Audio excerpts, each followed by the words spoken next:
get every minute work. But yeah, so I'm Reuben Christian. My whole life is kind of a work in progress. Part serious and part idiotic. For no reason, it's a dog.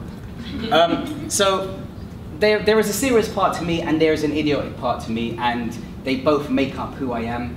And I can't be happy if both sides are not in balance. If I'm always serious all the time, I'm going to get angry, or if I'm an idiot all the time, everyone else is going to get angry and I'm going to get upset. It's just all going to be fucked up. So I'm a mixture of both. So the serious part is I'm the co-founder and director of a men's style site called individualism.co.uk. I'm not sure if anyone's heard of it.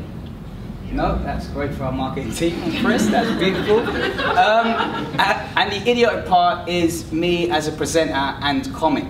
And I've been on this journey since I kind of realized what I wanted to do in my life, and I've been floating in between both of them.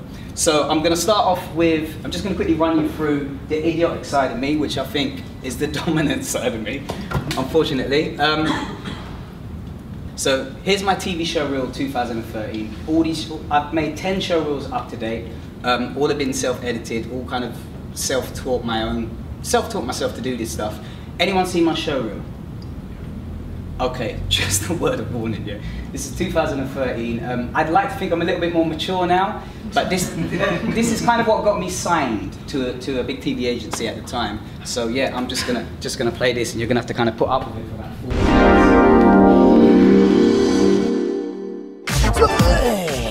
Yes, my name is Reuben Christian, ladies and gentlemen. I hope you are well. This is Pioneer TV, but with a difference. Today is London Fashion Weekend special. I am here, baby. I am here to meet some fashion entrepreneurs that made their mark on fashion. Now, which way do I go? Tell me. This way. You sure? All right.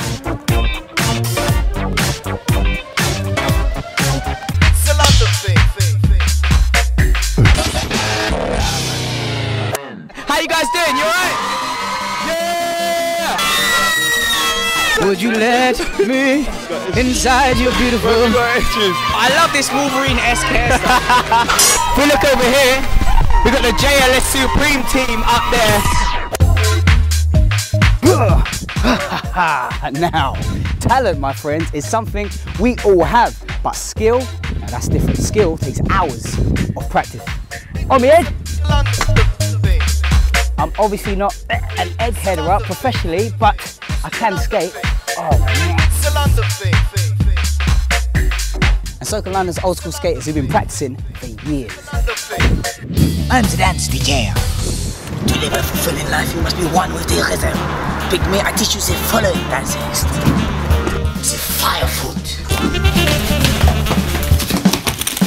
The crab walk-a-lot. The snaky. Where are you from, Alex? Well, I'm kind of from all over the place. Really? That sounds very loose from where I come from. Yeah, it is. You always break these barriers. You know when I met you at V-Fest, we battled, we rapped it out, didn't we? We did, innit? You know I'm going to have to bring you out again. Shall we do it? Let's do a Mo. This is my voice, you know. Am I supposed to be hosting the Mobo? Adam Deacon, hosting the Mobos with a fresh trim. He don't look like a hobo. He looks kind of slim, like he's been going to the gym. No matter where you are, a great way to start conversation with somebody new is through a simple compliment. Woohoo! Nice hair, madam.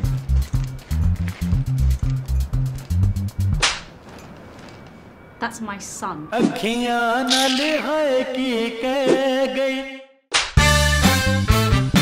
Would you eat horse meat? No. Nah, that's not gonna happen. But this could benefit your life. No way. Come on, bro. Come on, man. You need to live your life, bro. Have you eaten this yet, Matt? Have you eaten it, Matt? Matt, you look like you eat horse. Come and taste this horse. Come and taste this horse. What? Hello and welcome to Book versus Book.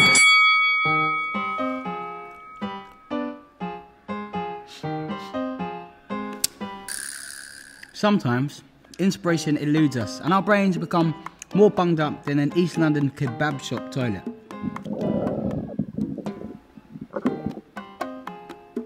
Cognitive clogging happens to all of us. When a deadline is coming up and you somehow found yourself organising your toenail clippings into size order, you could probably do some inspirational roughage.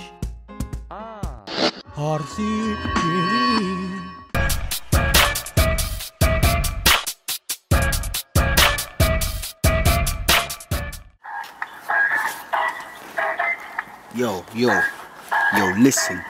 Yo.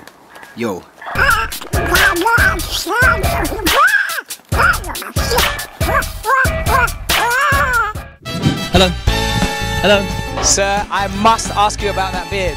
Because I want to grow it and I want to touch it. I'm not going to ask your permission, I'm just going to touch it. Yes. Beautiful. You're from Holland. That's where all the sex happens on the streets and stuff, isn't it? Yeah. Have you been to any sex parties?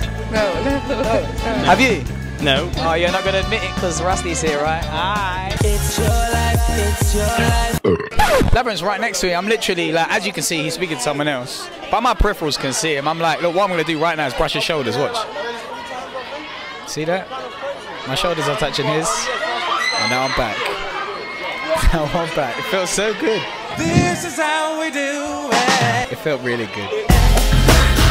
Yeah, so that's my show reel. Again, like the 10th one I cut over a period of like 3-4 years when I was into presenting. I've always just kind of been proactive. I don't really wait for anyone. I just go out and kind of do my thing. This is my website as a presenter. What I've done is just really simple. I've got my about, which is what I do, news, credits, and then I've got this page called My Creations, because when I'm out trying to hustle for new work, I think the best thing to do is, rather than talk about what you can do, is literally show someone everything that you have done, and then it might start sparking ideas in your head. So I've got my 2 show reels. You saw the one on the right, which is the TV one. I'm not going to waste anyone's life and show them the live stage one, but I use both to kind of pitch for different jobs. So the live one would obviously be for me to get live gigs, and then the other one, in theory, should get me TV at work, which I haven't got as of yet, but hey. There's some music. Yeah, that's another whole story, right? I've reached the point where after the 10th show, so I got signed, I'll talk about this later, I got signed to quite a big agency called Lisa Thomas Management. They look after the In-Betweeners, John Bishop, Jason Manford, some of the big guys, and they saw quite a bit of potential in me. I was with them for about 18 months. Nothing really kicked off TV-wise, and they just dropped me by email, and I mean, I'd like to think I'm quite a confident person. I don't really take things that seriously, but when they dropped me by email, I thought, fucking hell, this industry is a bastard. I don't like it. I'm going to do my own thing. So anyway, so then after that, I was like, how can I add some strings to my bow as an entertainer? And you saw the MC Bloodsy thing. I don't know if anyone's familiar with SCTV. And F64s, when the kids just get in front of the camera and they just start rapping. I've seen it, and to me, like, I can't take any of it seriously. Like, I just think it's funny, so I came up with this stupid idiot called MC Bloodsy who just basically takes the piss out of it. So that's some of the events I've done. Sins of Style, we'll talk about that later on. Again, all my videos are up here, and this UK Talk to Me is just, when I first got into presenting, I said, I want to start presenting. The only way to do it is literally just get on the street with a camera. Dragged my brother out to start filming, and we've done like a couple episodes of me irritating people on the streets. I'd go around and ask one question, really open-ended questions like, what is love? What's the favourite thing in the world? And when you go to areas like Stratford and Ilford, you don't have to do much in terms of comedy. You just let the camera roll, you just sit far back, and shit happens, man. And then here's the other stuff. So after I got signed doing my own thing, and then these are my first actual paid jobs. So we started working on shows online. So these are the shows we've done with Virgin. Book These Book is a show that I've written about enticing young people to get into entrepreneurial books. We have 2 books, and we just kind of, they go against each other, and we put some comedy in it. The Networker is, I think a lot of people now are plugged into social media, which is fine, and we kind of connect that way, but when it comes to networking in real life, unless people are pissed, they're not really used to going to speak to somebody in real life, one-to-one. So I came up with this idea of the Networker, where each episode is one tip on how to network with people.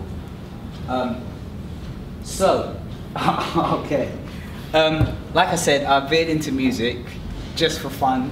I built a music studio in my mum's room. I was bored in my mum's loft. I think she knows it's there. And I just started listening to music and just started writing and singing stuff. And I thought, I can't start a music career as an entertainer. I want to do entertainment, but I can't start a music career because I haven't got anywhere in presenting properly. And to make a break in music takes fucking ages, right? So I thought, fuck it, let me just mess around and put some comedy into music. So I'm going to let you watch this. I'll gauge your reaction. If it's too much, I'm just going to stop it. And we can keep it moving. So this is my first and only music video that I've written and I put out into the world, and it shows a little bit about me. It's called So Fly, and it's about my love. It's about my love for this woman that keeps passing my house. Like, I'd look out the window and I'd see this and I'd be like, you know what, she's the one, but I haven't got the balls to go and speak to her, so she's so fly, and I just want to kind of sing about it. Really? It consumes me. If she only knew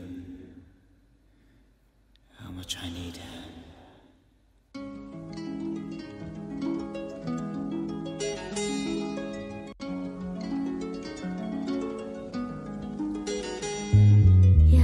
Girl, you're so fly, fly, fly. Girl, you're so fly. Would you be mine, baby? Would you be mine, lady? Girl, you're so fly, fly, fly. Girl, you're so fly. Would you be mine, baby? Would you be mine, lady? Yo, I don't care if you're 79, cause age ain't nothing but a number. Wanna take you back home, take your clothes or wrap some butter on ya. Don't worry about your wig, don't worry about your teeth. You won't need those tonight, baby. Just lay your tongue roam free all over me, be liberated. It will be one of those nights, everything's right, everything's tight. Well, you can't be choosy, think about it loosely. Yeah, ain't heaven, but sure ain't hell. Come on, baby. I knew you want me. You've been dreaming of this since you were 40. I know you know. I know you're so damn good. They say your skin's loose and you're wrinkled, so you won't turn me on. But they don't know me. I like it stretchy. Yeah. You're so fly, fly, fly. You're so fly. Would you be mine, babe? Would you be mine, lady? So stretchy. Girl, you're so fly, fly, fly. Girl, you're so fly. Would you be mine, baby? Would you be mine, lady? Yo, baby, I'm more than lust. I can be a romantic too. Yeah, we'll hit the grocers, grab rich to your matching coasters. Baby, try and stay focused. I know it's hard, yo. I ain't talking about you, no. So let's skip the bingo, put on our own freak show. But baby, just promise you'll keep it on the tail. I'll undo your dress, cause your freedom passes me explore. Then you'll let your lips start falling. Roll out, hit the floor and boom. Shagga laga laga laga laga laga. See the rules, shagga laga laga laga laga. I think we pull up the thing and then we mash up the thing and then we smash up the thing and then we share up the thing and then we pull up the thing and then we mash it up. We all pull out the thing and then we mash it up. And we are full of around the road and give you the brew. And then Yes. put your clothes on and take you home soon.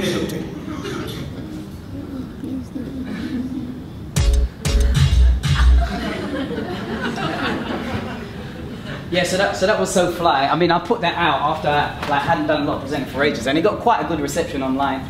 I don't know if anyone's checked out the poke.co.uk before. Massive comedy website. I've done some stuff with them and they put it out for me. But then the last bit of my presenting stuff is the stuff I'd done with Virgin, which, like I said, was my first ever like paid commissioned proper project, proper job. Like 6 episodes of a show, to write that stuff and get paid to do that, and to front it myself was actually a bit of an achievement. So that's that. And now for the serious of me, in theory. Let me get some H2O. There it is. So yeah, the director of individualism. Oh wow, what an idiot. Spit it all over myself. Fucking fool. Sorry. And the floor. So yeah, anyone familiar with individualism again, other than Julian? No. Okay, cool. So this is our website. Individualism is a men's style site. We're a collective. There's about 8 of us in the team, all that have a passion for men's style, but we come from different creative backgrounds. So I've come from entertainment. My brother works in video production. We've got stylists on the team. We've got illustrators, and this is the basis of our site. That's the video page. Shows a couple of things that we've done video-wise. We've got this thing called Sins of Style, which is kind of what kind of got us started really. A sin of style, for example, would be socks and sandals. It's a sin of style, don't do it. This one is sports socks. I can't remember what it's saying, but that's Nigel. In sports socks and suits. I think sports socks and suits is a terrible sin of style, people should do it. And we've made videos based around this kind of stuff. Here's the team, again, Aaron, myself, Nigel, just a whole load of different creatives that have organically just come together. We've never gone out looking for people. We've always just been out at different events, different parties, and these people we've just kind of met, and we find out that they're interested in what we're doing, and we've kind of come together and we've created In Live. And some of the press that we have actually got, I don't know if anyone saw our ugly mugs on the front of Shortlist a few months ago. That made my mum quite happy. There's us guys at BBC Radio 1. BBC Radio 1 got us in. We had a monthly show where we'd talk about style. It was Jamie Kearney show, I think it was, so quite a young audience, talking about the basics of style. FHM hollered at us, and we've done 10 Commandments of Style for FHM, and we even actually managed to do some stuff with River Island, where they said, look, you've got a decent audience that you've kind of made up over the last few years, why don't we make a product together and sell it? So we actually got a product into River Island, and this is all simply because we started up our own blog and just done our own thing. A lot of people said, Reuben, you're running In Live full time, how the hell do you earn any money?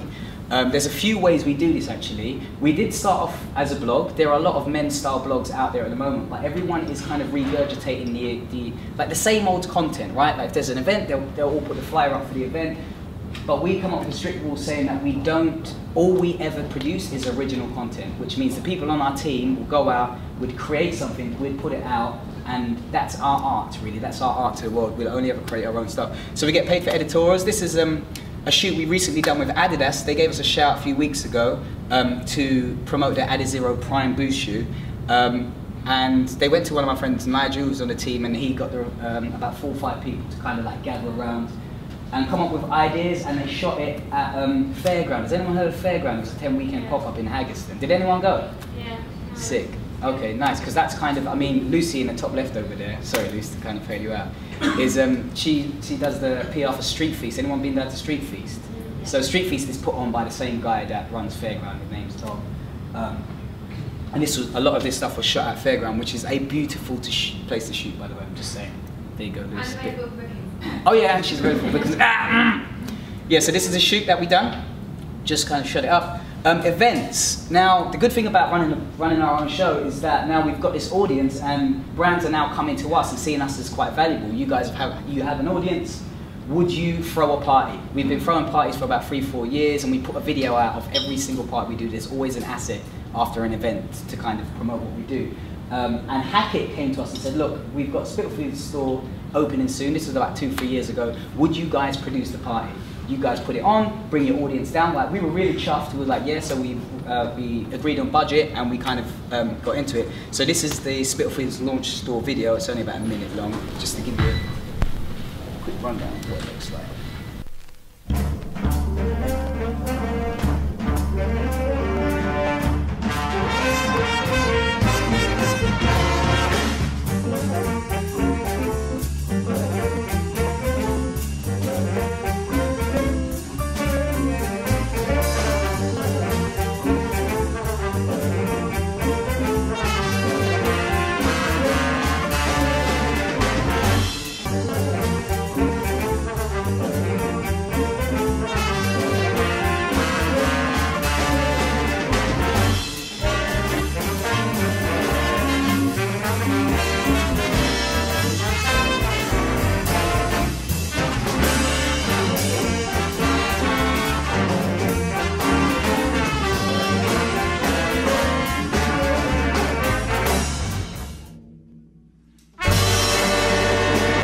They're the events that we do. We also have a lot of video content on the site, and that's how we make money. So with events, people can come to us and we could produce it for you, or we can put on our own events and brands can sponsor it, so that's a nice little way to make some income.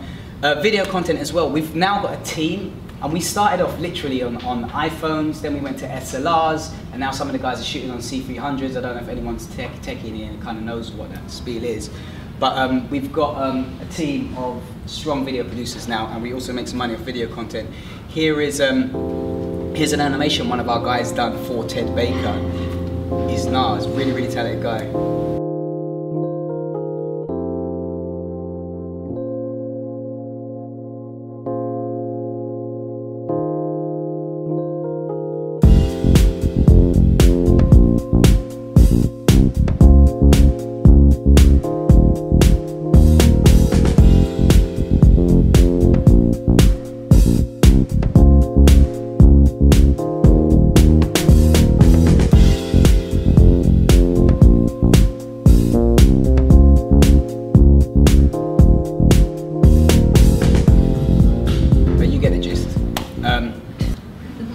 Now, this is, so what we're doing now, Indiv is going through a massive rebrand. I'm changing the site up. We've got a new site design. We've come up with an editorial plan for like the next 6 months.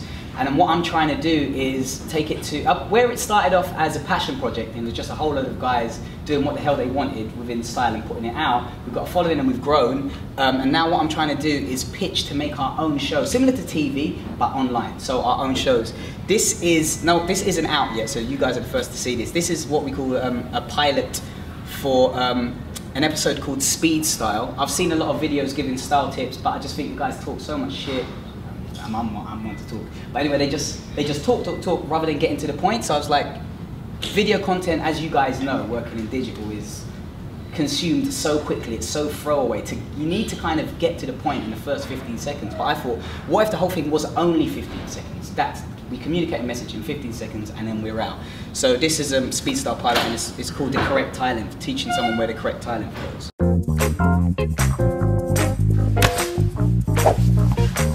What are you doing? Your tie length should fall here, yeah? Here, just above your belt. Not all the way down here, you're not man bingo. Or not all the way up here like some baby's bib. Here, that's it. Open up. he was like, Vincent did not know what to do. So, and Indiv has been, because it's our own thing, it's been a platform to test ideas. So even up to now, we have no rules. It's like, guys, if you wanna just go around and just play with an idea, test it out, put it out to the public domain and get feedback, go for it. I mean, it's obvious that I don't get embarrassed if something failed, so let's just all kind of mess around and try something. It's also been a platform for people to get noticed. This is the great thing about doing your own thing. And a lot of people that was on the team a few years ago that aren't on now have just gone on to kind of create their own value and bag their own jobs. So my brother, I'm sure a load of you guys know Mr. Porter and Netta Porter. Aaron, who co-founded Indiv with me, is the video style editor at Mr. Porter right now. So any of the stuff you see, so here's Mr. P's website, bottom right, this collection stuff and behind the brand, Aaron shoots all that stuff for Mr. P. He's the one guy on the team that goes, he's bagged his dream job.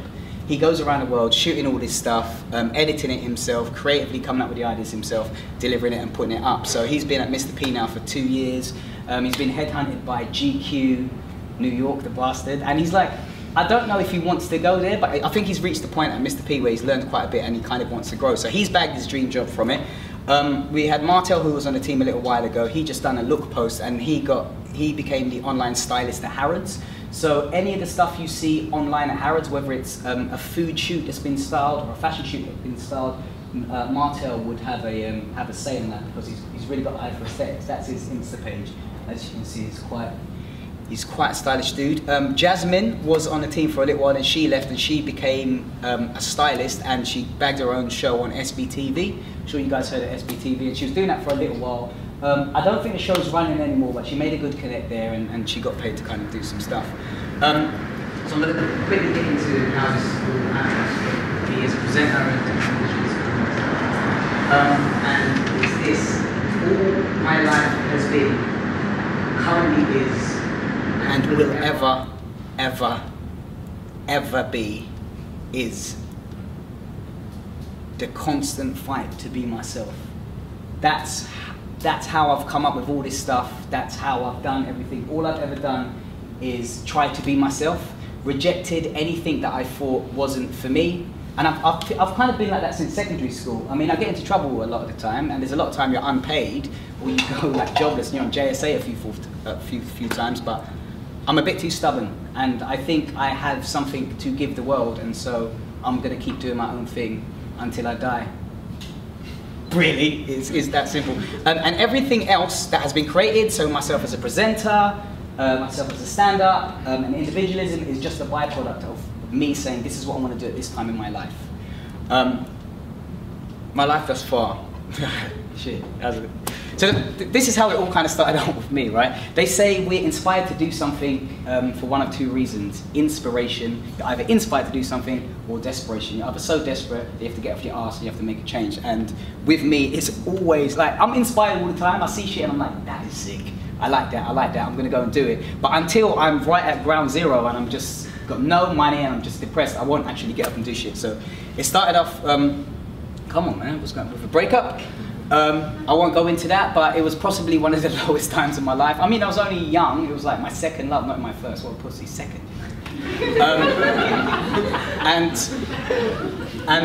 And I think I stayed in for about a week, right? I'm sure we've all kind of gone through heartbreak, and that week I've never felt so useless in my entire life. I just thought everything I've ever done is shit, that I'm not going anywhere, I'm just a total waste of a man. And then I was there for a week, and then I couldn't feel sorry for myself anymore. And the only way, as cheesy as this fucking sounds, is up. And so, it's just gonna get cheesier, guys. Watch this shit. Anthony Robbins, Unlimited Power. So someone said to me, Reuben, man, you should read one of these self-development books. I was like, nah, that's just wanky shit, man. Come on, man, real men don't read that shit. But I read it, and I remember I read the blurb, and I read the first paragraph. This is the first self-development book I've read. And I was locked in, and then I like took a week off work. I think I was working at Nike at the time, and I went to the library and I studied this every single day, and I was writing stuff down. And I was putting all this new stuff in my head. I was like, yeah, Reuben, you could do this, you could do this. And then I just kind of became hooked on this stuff, and then I got into spirituality, and it just kind of sorted my mind out. So this, right? This is just after the breakup. That was just me being a dick. I don't actually go out like that. But what, Luce? I don't. You know I don't, right? But what the interesting thing about this photo, right, is in the top right-hand corner, you can see those pieces of paper on the wall. That is every single chapter of the book broken down. And like my room is a mess. Look at the styling. Look at that old TV. Like I don't even know what's going on in there. But I just wanted to keep my mind focused on good shit coming into my mind, and so that happened for years. So we're back here now. Then I said, okay, I've got all this knowledge, I'm creative, I want to do something, and I put on this thing, 2 years, called UK Urban Fashion Awards, which was this big award ceremony for UK urban fashion designers. I hate the word urban. It didn't work. After 2 years, we done some stuff with MySpace, we lost a little bit of money on it, and I was a bit of a downer for a little while, but then I just kind of got back up onto it. And that's when the idea of Indiv grew. When Indiv first started off, I got into styling. I said, okay, I want to do some styling. Oh, let's take it back, right? So went to Brunel, studying earth sciences. Don't know why I'd done that. But went to my lecture. For the first week in the lecture, the guy goes, for this semester, not this month, this semester we're studying precipitation. Are we? Oh, we know. I went to my room, looked in the mirror, I said, Reuben, you're not studying rain for a year of your life. You're not doing that. So I just didn't go. I just didn't go back. I was just partying on campus for about 2-3 weeks. Then I bumped in my friend who taught me about this course called multimedia, so forward 3 years. I was at Brunel, I studied Foundation of Engineering, graduated for a year, then went off to Greenwich, graduated in Multimedia Tech, and come out of Multimedia Tech, and again I was like, I don't want to do this. What am I interested in? What am I interested in? What am I interested in? And it was fashion and style at the time, so I started up Indiv and went off to become a stylist, then tried to become a style consultant. Didn't work. You'd understand why if you saw some of the photos of how I used to dress. Like no one would pay that guy money, man. Nobody. So we started off Indiv, and the website was a platform to sell the service. The website was a platform to sell the service, but again, we were a little bit ahead of our time. Like now, there's a boom in menswear. Men's are taking style a lot more seriously, whereas back then they really weren't. This is what we used to do in Indiv, right? We used to hustle on eBay. We used to actually buy these jackets for $5 and sell them for like £30 on eBay. Who bought that is, I don't know why, some John Travolta shit, but we made money on this, right? Oh no. I'm not going to play this because I'm going to play it for a little while. This is our first ever show, so we thought this idea, like if me and my brother present to camera and show that we have some sort of knowledge around style, people would then pay us to style it, right? So we come up with this thing called Style Survival Skills, and we're like, yeah, overly confident, put this shit online. And people kind of laughed and were entertained, but obviously no one would pay us for services. So it's just cheese, man. Look at this shit. Oh my god, that was an old logo. Welcome to Style Survival Skills. Wait. We are the individuals. Wankers. Look at this shit, look. Style Survival Skills. My name is Aaron, and I'm Reuben Christian, and we are the individuals. Idiots! Idiots! It's basically very helpful for those people that go on holiday, especially in retirement. This week's tip is removing wrinkles in ties. Right, so you can't necessarily always pack an iron or Look at us. This is my sister's room. Bit of wallpaper behind us. Please look at the clothes, please. I stayed in a hotel and there was no iron, so I was a bit of, had a few ties and they were kind of wrinkled and actually reminded me of this guy's face. So we used to do this. And here's a way to do that. Oh my God. Why is that Dropbox arrow still there? Why is that still there? So we're talking about like leaving your ties in a steamy room, and then we just do these kind of like Blue Petery shit skills. But I mean, it was entertaining at the time, but no one wanted to pay us to actually come and style them. Do you know what I mean? So then I reached the point, I was like doing India for a year and a half on JSA and all these other kind of shitty jobs like Salisbury's. Does anyone remember Salisbury's? It's a luggage store, it's so shit. It's so bad. And I was like working in all these odd places, and it was like, my dream was India's just gonna make it one day. And then I was like, Aaron, this isn't working, I'm not getting any money, I'm gonna try something else. And that's when I said, okay, what else can I do now? Fuck this style thing, it's not gonna work. I'm slightly entertaining within my friend circle, so let me try to do presenting. And then the next 3-4 years was me as a presenter. I'll talk about a quick story about that in a minute. And then after that, it's like, okay, after presenting 3-4 years, about 3 years, I got bored and I was like, what else can I do now? Presenting to camera, presenting on stage, what's the next hardest thing to do? Stand-up. And I've always admired stand-ups for having just ginormous balls, and I was like, I wonder if I could do that one day. And so then I got into stand-up. I was doing stand-up for about a year and a half, and this is my life now. It's Indiv 2.0, right? Which is the new phase of Indiv. I think as a team and myself, we've all kind of matured. We've done the cool, fun stuff, and now we want to make a living out of it, and I want to kind of make it a lot more serious. And so I'm working on that now. This was our old logo, Indiv, making the men more stylish. We've lost the tagline. That was in 2008. And this was from 2008 as well. So what matters to Londoners about life in the capital? We go behind the headlines now here on ITV1 to the stories, the issues and the people that make this a great city. At number 5, My Europe, the launch of ITV Local's Europe channel. So these are the top 5 things at the time. So we got some good press from that rubbish style survival skills that we're doing. Orange shirts. I don't look. Next, style survival guide, style guru. Tips from the experts. Fucking idiots. The second biggest hit, Changing Faces, our series. What an absolute joke. Coming to the capital in search of the better Yeah, life. man. Please stop. Can we stop that? Number 1, the Olympic I don't want to see that, man. Please, I just don't want to see that. This is Individualism 2015 now. So we've got a new website, and I think it showcases us as a collective and our collective talents a lot more better than it ever has. So that's just like the press page. I wanted to talk. How are we doing for time, by the way, guys? That's all right. Anyone sleeping? You guys all right? I'm just going to quickly go through my 5 dominant thoughts in general. I don't expect any of you to listen to anything I have to say because I'm just a young hustler out here following his dreams. And I'm far from successful in my eyes. Everything at the moment is still a work in progress. So anything I can tell you is, all I'm going to tell you basically is my story, what I've done, and kind of how I think. So at the moment, as director of Indiv, I'm leading the team and trying to up the levels. And these are the 5 dominant thoughts that I wake up with every single day. They might be a bit, anyway. You are currently dying. Now, here's the thing with this. Like, some people are like, Reuben, man, that's so fucking depressing. Why would you ever say that to us? And some people find it funny, but maybe I'm a bit of an extremist, but from when we started this talk to now, we are all, guys, closer to our death.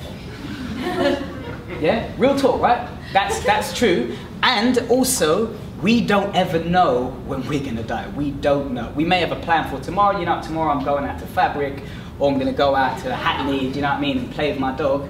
Are you sure? Are you sure you're gonna go to Hackney and play with your dog?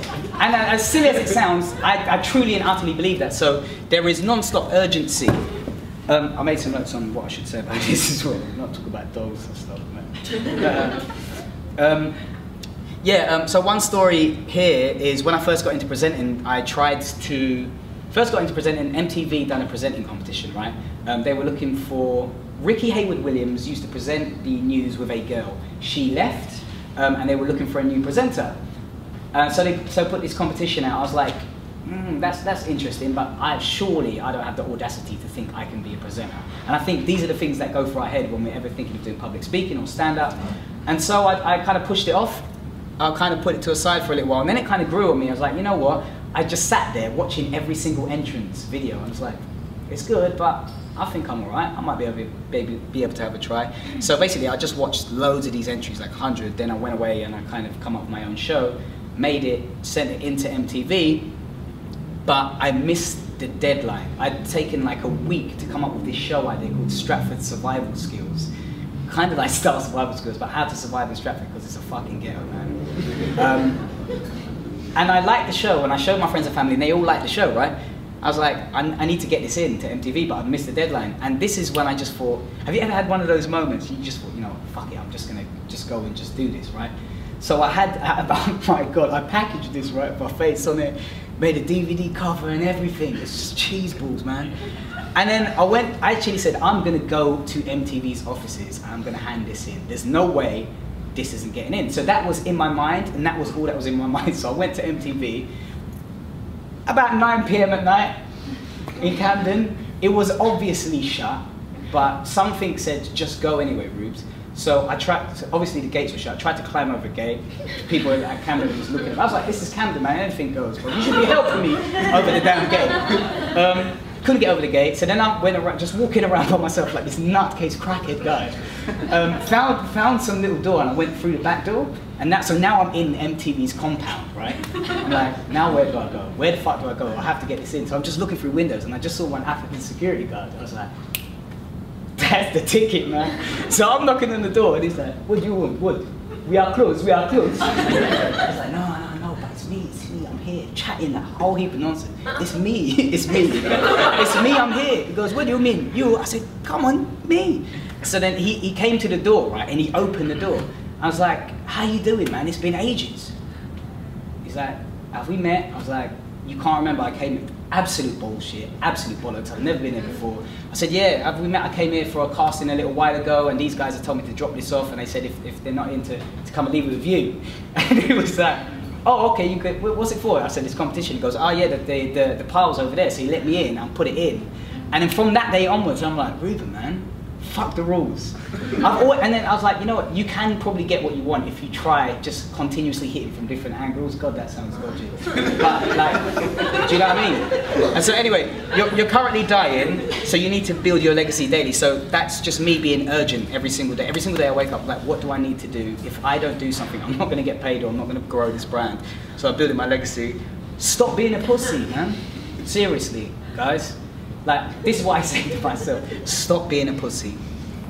Have we got time for another story? No, we're doing it for time. I'm not even an hour. If to grow, you must attack your fears daily. And this is something that I totally and utterly live by. Again, the first time, so I was doing UK Talk to Me on the streets, and I was doing a presenting in front of camera, right? And then I was like, what's next? I need to do live stage. I've done a camera like 6, 7 episodes. I wonder how live stage would be. It's always scary to get up in front of an audience because you're worried about getting heckled and saying the wrong thing. So my friend rings me up, he goes, we're putting on an event in Muswell Hill, an open mic night in some ghetto pub, and we need a host. Have you ever done any hosting? Me being a yes man, of course I hadn't, but yeah, of course I've done hosting. Do you want my rates? So I had no idea how much I'm going to charge. You want my rates? And he goes, yeah. I said, well, at the moment I'm doing like, could do it for about 50 quid. Yeah, Reuben, aim high. 50 quid, yeah?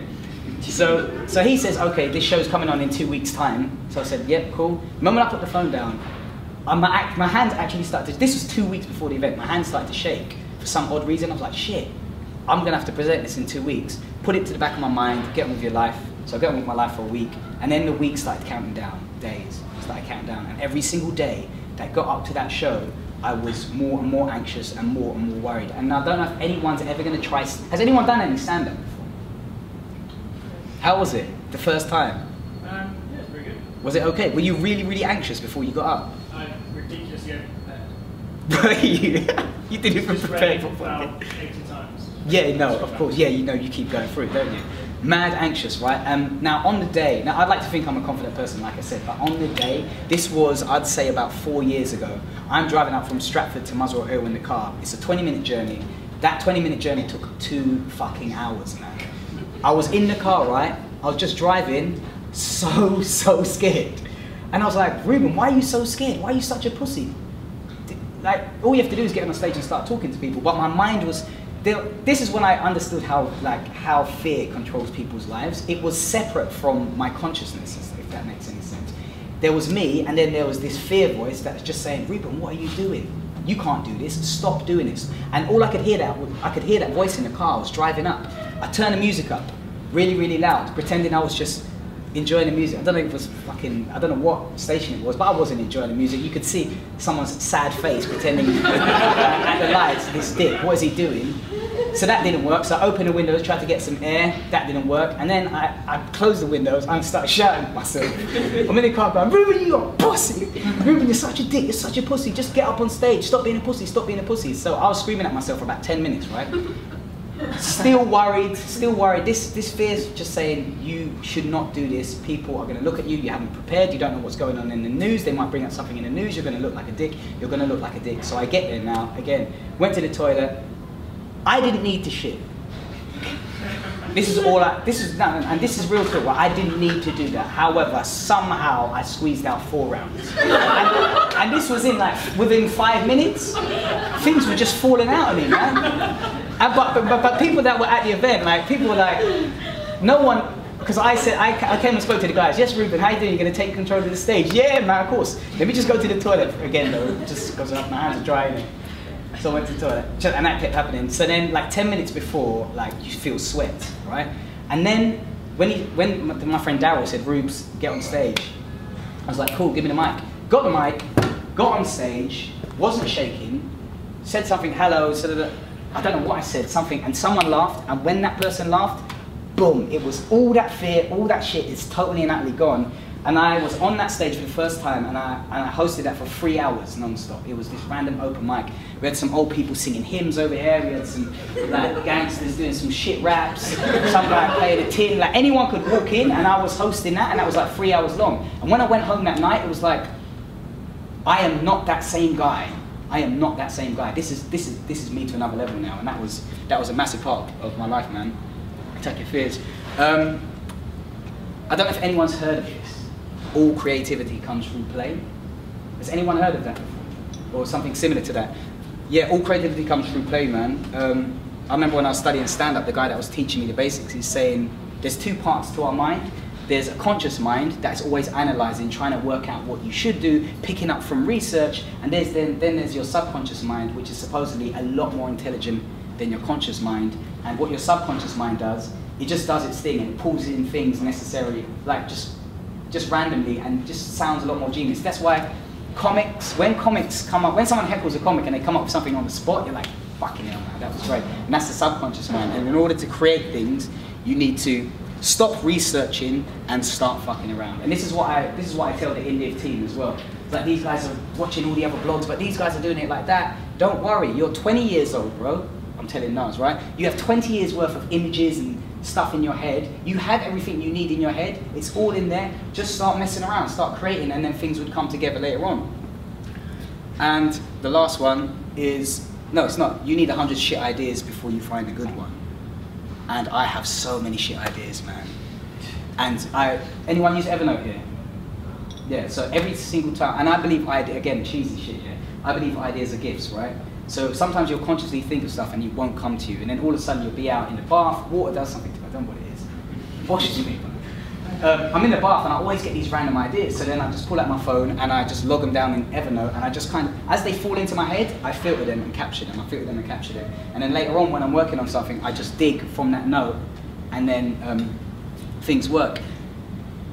Mediocre ideas have sex and give birth to great ones. So, and I got this from a book that I read, I can't remember, but it was and he just kept banging on about this thing, saying ideas have sex. He goes, don't worry if you have a shit idea. Keep thrashing them out, and then all of a sudden, 2 of these mediocre shit ideas will come together and have sex, And then that was the idea that you're after. That's the solution to the problem. And unfortunately, no one cares about you, man. This is the, I know it's a little bit sad to end on, but I remember when I was first getting into presenting, I went to RTS Royal Television Society, this was about 6 years ago, on how to become a presenter, which I don't think you can ever tell someone to be themselves. I totally disagree with that, unless you want to be a corporate presenter on Newsweek. Yeah. And one guy that was running ITV at the time ended with, just to let you know guys, no one cares about you. I was like, oh, I paid to get in here, bro, inspire me, man. I was like, what does that mean? And then he went on to say that everyone is so busy with themselves and with their own lives and with their family and with their kids and all this kind of shit, that as much as you think someone cares about what you're doing, they don't necessarily care that much. So if you ever want to get anything done, you've kind of got to do it yourself. And this last thing is become a vessel for other people. Again, it sounds a bit spiritual and a bit cheesy, but it's why I believe I didn't get a break in presenting in the first 4 years of doing it, right? It was all about Reuben Christian, look at me, I'm funny, I'm entertaining. But after a little while, yeah, he's funny, then I don't care. I've got my own life to live. Well done, Reuben, stay funny, stay an idiot.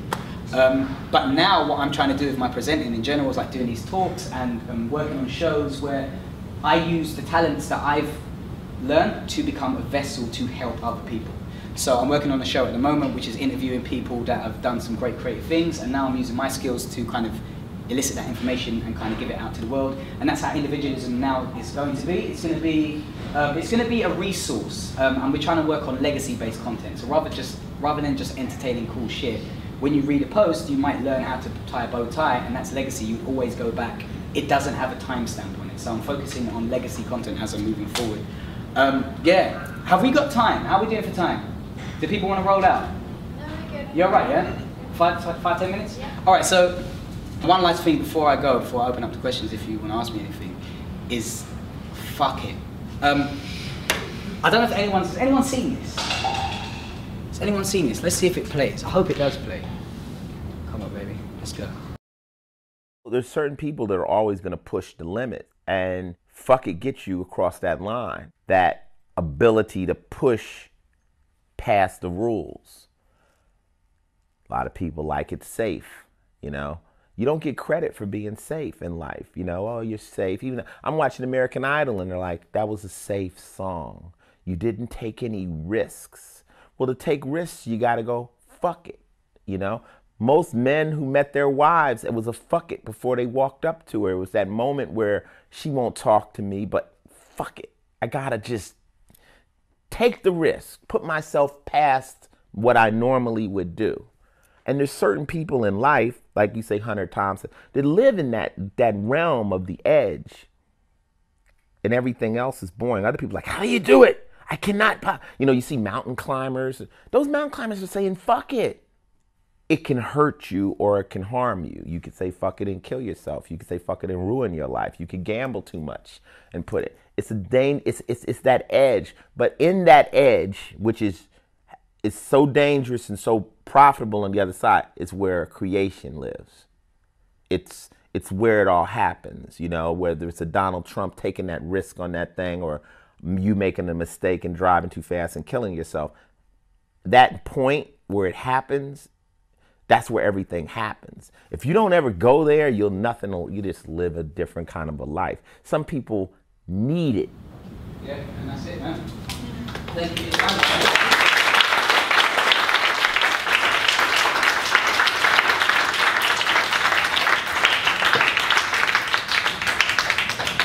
Possibly the most applause I've ever had being on stage. Yeah, now if anyone has any questions about anything, fire away. I know I've been talking for a little while. I have a question. Yeah. When you talk about your audience, and you obviously have people that are loyal to you, yeah, and now you have brands that come on board, how do you make sure that you don't alienate your own audience by sticking a brand on it and they start to lose faith in you? Yeah, okay, so when we first started in Live, there was a strict policy of no advertising. People would say, look, can we give you some money for banner ads? And we're like, no, we don't. We're not about that at the moment. No one really knew how to run a business, number one. And number two, we wanted to build up we just wanted to build a family. The focus was always, this is what we like, and we're going to keep putting this out. So our tribe, I don't know if anyone's read Seth Godin's book called Tribes, our tribe come towards us, and that's what's organically happened over the last few years. And so even now, if a brand approaches us and we don't really like them, or we don't really find their products interesting, we wouldn't work with them. However, if we did, then we'd put it out there. And our audience, I think our audience now just trusts our opinion. I've got one for you. Thank you for the presentation, by the way. No problem, man. Thank you. You are my new hero. I've not been on your site, but I love your look. How from your site can I buy that shit that you have curated?